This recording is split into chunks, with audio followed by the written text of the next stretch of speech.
Hi, folks. I want to welcome you to the first Go Live. I had some issues the first time with this whole production, but I think we've got it going now, and I'm excited. So I want to welcome you to the first of many series that I want to do on prenatal nutrition. You guys are the makers of our new generation, and that's a big responsibility. And there's a lot of stuff that you don't know that I want to make sure you do know, so that we make the happiest, healthiest babies in the world. Yay, and have happy, healthy families. Because happy, healthy families are what create a society that I think is worth living in. And right now we got some problems. And these are not little problems, guys. These are really significantly large problems, in that we've got over 50% of our kids under the age of 5 with some kind of chronic medical condition. And that's, asthma, eczema, actually anxiety is happening, gut issues, immune issues. There's all kinds of stuff. And I see these kids in my practice all the time. And it's about, I'd say, 90% due to what they're eating. And we just, way back when food was just food, you didn't have to worry about it. You just didn't have to think. In this country right now, you almost need a PhD to figure out what the heck you're eating and what's in your food and how to keep it out of your food. So that's why I'm here. I really want to serve you all in that way. So I want to let you all know that there's 3 ways, and this, this title sounds really tough. It's like, whoa, am I poisoning my kids? And the answer is, yeah, inadvertently you probably are. And the 3 topics that I want to talk to you about, one is toxins, really talking to you about the toxins that are in our foods and in the stuff that's all around the environment. The second I'm going to talk to you about wrong foods. And what foods really do create toxic conditions in the body. And the third point has to do with stress and actually what it does metabolically to us and how it actually inhibits your baby as well. So I'm going to start with toxins. Most mothers don't know this, but upon examining the cord blood of many infants, the average number of toxins found in the cord blood of a newborn baby is over 200 toxins. So I used to think, well, when babies are born, they're totally pristine and they're gorgeous and they're free of all kinds of things. No, not in our culture. So you've got mothers' systems that have toxins in them, and they are transferring those toxins to their babies. So what's the biggest source? Well, take a look at your personal products. What are you putting on your skin all day long? What I always tell my clients is, what are you doing day in and day out? All right, pay attention to that. So I want you to think about shampoos you're using. What are you using as far as skin cream and makeup and laundry soap, dish soap, anything that you're coming in contact on a regular basis? Are you spraying for insects around your house? Are you painting things on a regular basis? Did you just put down a new carpet, which is highly toxic? What's happening in your home? I'm going to talk more about that in 2 weeks in more depth. But I want you to think about a few things, like, are you using Keurig cups, for your coffee? Well, think about what those are. I want you to really start thinking about that. They're plastic, and you're putting a strong acid through a plastic and then drinking it. So you think you're drinking some plastic? The answer is yeah. And we know that plastic it's a petroleum byproduct. It mimics estrogen and is the precursor to all kinds of imbalances in the body, including cancer. So yeah, no, we don't need plastics in our environment. A lot of moms will buy vegetables that are in those little plastic bags with holes in them, whatever, and you just drop them in the boiling water. Well, what are you boiling? You're boiling plastic. And what are you eating? You're eating plastic. If you're microwaving, you're eating plastic typically. If you only microwave in a glass dish, good. However, that's a whole nother topic, but yep, I'd get rid of your microwave as well.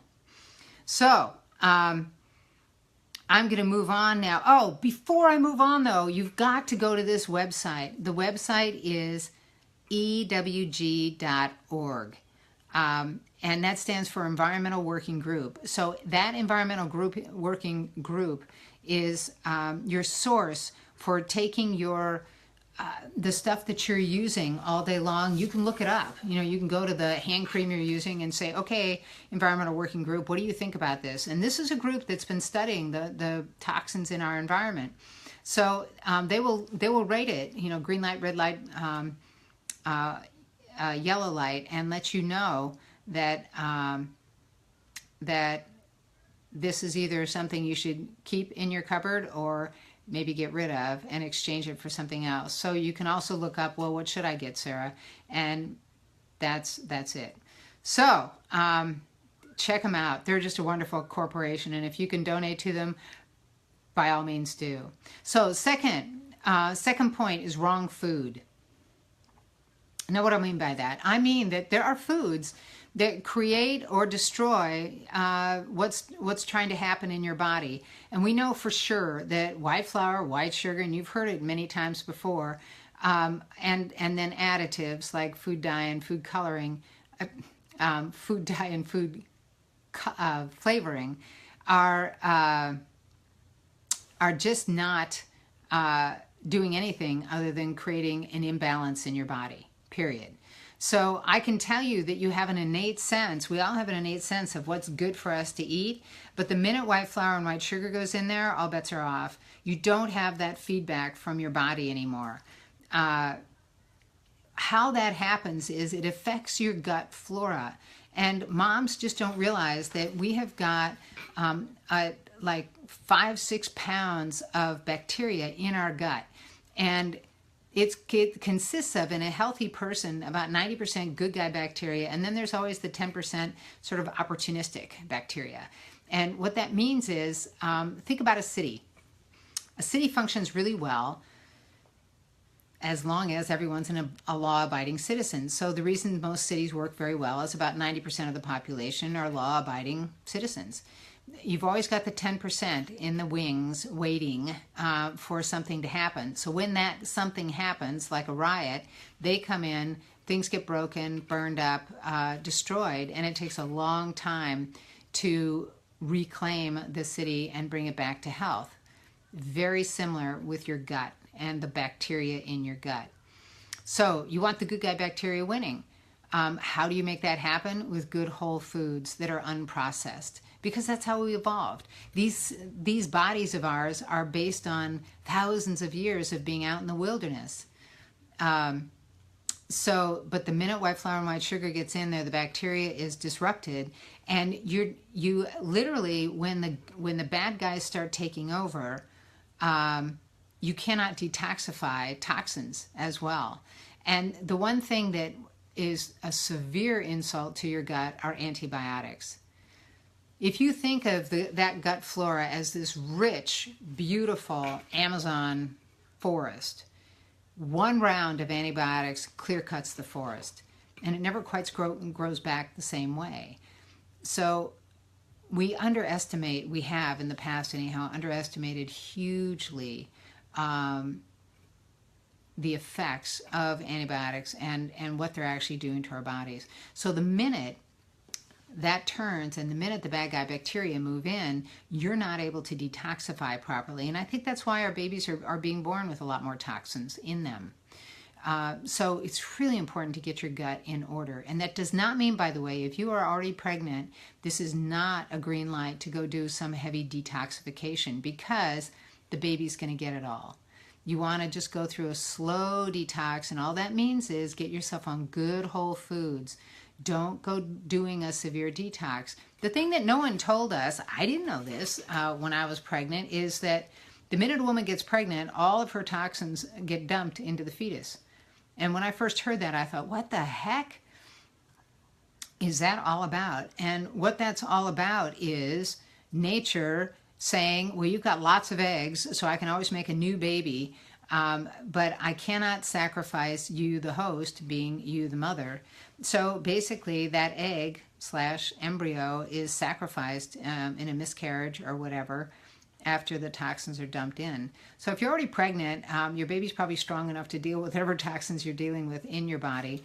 But begin to slowly move away from any other toxins that you could be building up in your body. All right? So lots to learn. And again, I'm going to come back to these topics in my future live Facebook. So I'll go more in depth with the whole food piece when I do my next one on February 24th. So third topic is stress, and this is scientifically shown that the level of stress that a pregnant woman has going on in her life will have a direct effect on the baby. Babies' immune systems are not as strong with mothers who've dealt with tons of stress, mainly because your hormones are affected by stress. It affects your adrenal glands, and that affects the microbes in your gut. That affects your whole ability to digest, absorb, and create the right neurotransmitters for peace, calm, mood, that sort of thing. So they've always said in the world of stress management, it's never what happens to you, it's how you take it. And that is one of the most important things that you've just got to remember in life. And I'm not saying that's easy, but I will get into that more, another time. But when you're off, when you're under a lot of stress, you will not be able to detox properly or metabolize properly, and the baby will get the skewed hormones from how you're feeling off balance. So I'm going to end this, and maybe a little bit early, but I know you're busy, I'm busy, we're all busy, and we all have a lot on our plate. So I don't want to take too long on these. I want to remind you that I'm going to be here every 2 weeks. So February 10th, I'll be doing more in-depth on the actual toxins in our environment and how you can figure this all out simply and start moving in the right direction. February 24th, I'm going to be talking to you about the wrong foods and how to get the right foods going, and a little bit more about why the wrong foods really are so wrong. But it doesn't take much to figure out that if over 50% of our children are sick these days, that we're probably eating the wrong food. And moderation it is not something that you can even calculate at this point, because we're so far over in the wrong direction. It's hard to figure out where is the middle here. That's a hard thing to figure out right now. And then on March 10th, I'll be talking to you more in depth about stress and what that does physiologically, and also some methodologies to help you undo your stress. If you'd like to talk with me or send me a question, please feel free to email me at Sarah, SARAH, at fastfoodhealing.com. And the reason I call my business that is I show you how fast you can heal with food alone, and we all need to heal from fast food. So I'm hoping to get a revolution of angry moms. I think that once you begin to really understand all these issues, I want us to gather together and really understand that every time we put something in our basket at the grocery store, we're voting. And the question is, what do you want to vote for? What are you voting for? And I hope you're voting for happy kids, happy family, because healthy children are happy children. And what I find is when parents start really working that and getting the food right in their house, everyone gets happier and healthier and has more energy. So with that, I'll sign off, and I'll see you guys in 2 weeks.